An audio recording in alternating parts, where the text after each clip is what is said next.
پاس سے گزر ہوا، بستی بالکل ویران پڑی ہے۔ دل میں خیال پیدا ہوا کیا کبھی یہ بستی پھر آباد ہوگی؟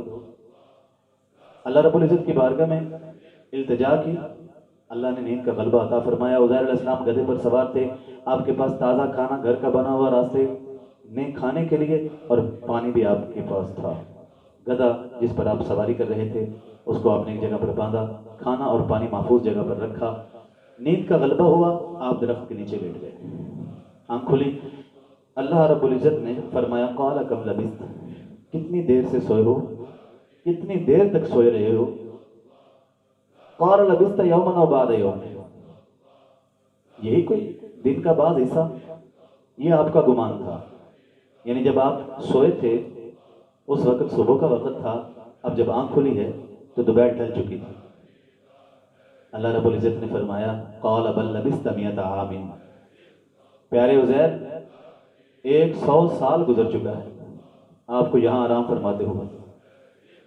عزیر علیہ السلام اٹھے، تعجب کے ساتھ، حیرانگی کے ساتھ آپ نے اپنا کھانا دیکھا، اپنا پانی دیکھا۔ فانظر الی طعامک وشرابک لم یتسنى، آپ کا کھانا بھی اسی طرح گرم تھا، آپ کا پانی بھی بالکل صحیح تھا، نہ پانی کا رنگ بدلا، نہ پانی کا ذائقہ بدلا، نہ کھانا بدبودار ہوا۔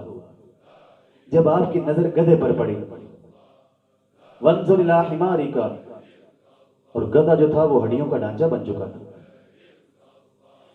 اب غور طلب بات یہ ہے کہ 100 سال تک اللہ کہتا ہے، قرآن شاہد ہے اس بات پر کہ عزیر علیہ السلام سوئے رہے، آرام کرتے رہے۔ کچھ مفسرین نے لکھا اللہ نے موت دے دی تھی عزیر علیہ السلام کو، اور کچھ نے لکھا کہ اللہ رب العزت نے نیند عطا فرمائی تھی عزیر علیہ السلام کو۔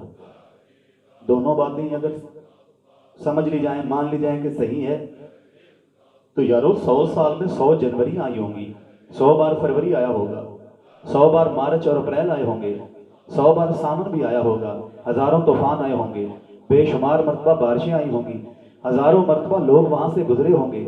یارو اللہ کے نبی کا جسم باہر کھلی زمین پر پڑا ہوا ہے، 100 سال کا وقت بیت چکا ہے۔ اللہ کا نبی جب اٹھتا ہے تو کپڑے میلے نہیں ہوئے، جسم پر خراش تک نہیں آئی۔ اللہ کے نبی کو یہ گمان ہوتا ہے کہ مجھے دن کا تھوڑا حصہ ہو یا لیٹے ہوئے۔ ارے غور طلب بات تو یہ ہے کہ اللہ کا نبی عزیر قبر میں نہیں ہے، زمین کے اندر نہیں ہے، اس کے اوپر کوئی کمرہ نہیں بنا ہوا۔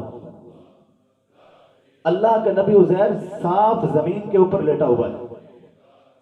اور یارو انسان تو انسان، کسی جانور تک نے آپ کو نقصان نہیں پہنچایا، مٹی تک آپ کے کپڑوں کو میلا نہیں کر سکی، عزیر علیہ السلام کے جسم کو خراش تک نہیں آئی۔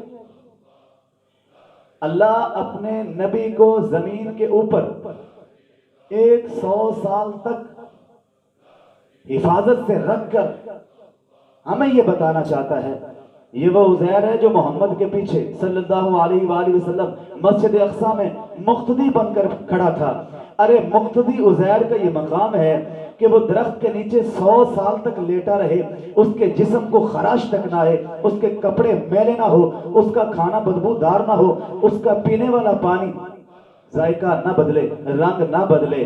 جب عزیر کی یہ شان ہے تو مجھے بتاؤ گنبد خضرا میں آرام کرتے ہوئے امام الانبیاء صلی اللہ علیہ وآلہ وسلم کی کیا شان اور کیا مقام ہوگا۔ میرے سیدی اعلیٰ حضرت نے اس لیے تو فرمایا ہے تو زندہ ہے واللہ، تو زندہ ہے واللہ میری چشم عالم سے چھپ جانے والے۔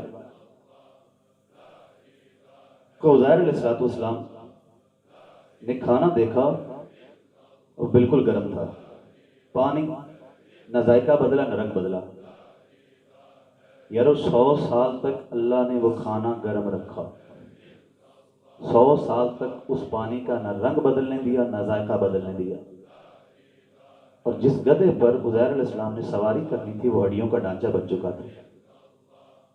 تو مجھے کہنے دیجئے کہ اللہ بتانا یہ چاہتا ہے جس کھانے نے عزیر علیہ السلام کو طاقت بخشنی تھی اللہ نے اس کو بھی سلامت رکھا، جس پانی نے عزیر علیہ السلام کی پیاس بجھانی تھی اللہ نے اس کو بھی سلامت رکھا، لیکن گدھے کو ہڈیوں کا ڈھانچہ بنا کر، یعنی گدھا ہے جس کی عمر کئی سال تک ہوتی ہے، پانی پڑا رہے ایک جگہ، تو موسمی تغیر و تبدل کی وجہ سے وہ اپنا رنگ بدل دیتا ہے، اس کا ذائقہ بدل جاتا ہے، کھانا جو ہے وہ خراب ہو جاتا ہے۔ جو جلدی خراب ہونے والی چیزیں ہیں ان کو اللہ نے بچا لیا، اور جو دیر تک زندہ رہنے والا گدھا ہے اس کو ہڈیوں کا ڈھانچہ بنا دیا۔ اس پہ بھی ہمارے لیے میسج ہے، رب چاہے تو خراب ہونے والی چیز کی حفاظت فرمائے، اس کو خراب نہ ہونے دے، چاہے تو دیر تک زندہ رہنے والی چیز کو جلدی ختم کر دے اور ناپید کر دے اور فنا فرما دے۔ یہاں پر ایک اور بات بھی غور طلب ہے کہ اللہ کے نبی کے ساتھ کھانے اور پانی کی نسبت ہے، نہ پانی کا رنگ بدلا، نہ کھانے کا ذائقہ بدلا، نہ کھانا بدبودار ہوا، اسی طرح گرم کا گرم رہا، اور یہ گدھا ہڈیوں کا ڈھانچہ بن گیا۔ اللہ بتانا یہ چاہتا ہے جن کے گدھے ہوں گے وہ ہڈیوں کے ڈھانچے بنے گے، اور جن کی نسبت اللہ کے رسول سے ہوگی، اللہ رب العزت کی ذات سے ہوگی، جنہوں نے ساری زندگی اللہ رب العزت کی فرما برداری میں گزاری ہوگی، جنہوں نے ساری زندگی رسول اکرم صلی اللہ علیہ وآلہ وسلم کے ساتھ وفا کرتے ہوئے گزاری ہوگی، جنہوں نے کبھی مصطفیٰ کے ساتھ دو نمبری نہیں کی ہوگی، کریم آقا علیہ السلام کی ہر ادا کو اپنی جان سے بڑھ کر چاہا ہوگا اور اپنایا ہوگا، اپنے ایمان کا حصہ مصطفیٰ کی ہر سنت کو سمجھا ہوگا۔ مجھے بتاؤ اگر عزیر علیہ السلام کے اس کھانے کو اللہ خراب نہیں ہونے دیتا، عزیر علیہ السلام کے پانی کو خراب نہیں ہونے دیتا، مجھے بتا تو صحیح میرے مصطفیٰ کے غوث کو اللہ کیسے بغداد کے اندر اس کے جسم کو خراب ہونے دے گا؟ مجھے بتاؤ تو صحیح عزیر کے پینے والے پانی کو اللہ خراب نہیں ہونے دیتا، تو لاہور میں سوئے ہوئے میرے مصطفیٰ کے داتا کے جسم کو اللہ خراب کیسے ہونے دے گا؟ مجھے بتاؤ تو صحیح جو رب عزیر علیہ السلام کے کھانے اور پانی کی حفاظت کرتا ہے، نہ رنگ بدلنے دیتا ہے، نہ ذائقہ بدلنے دیتا ہے، وہ پاک بدن میں لیٹے ہوئے فرید الدین کی جسم کی حفاظت کیوں نہ کرتا ہوگا؟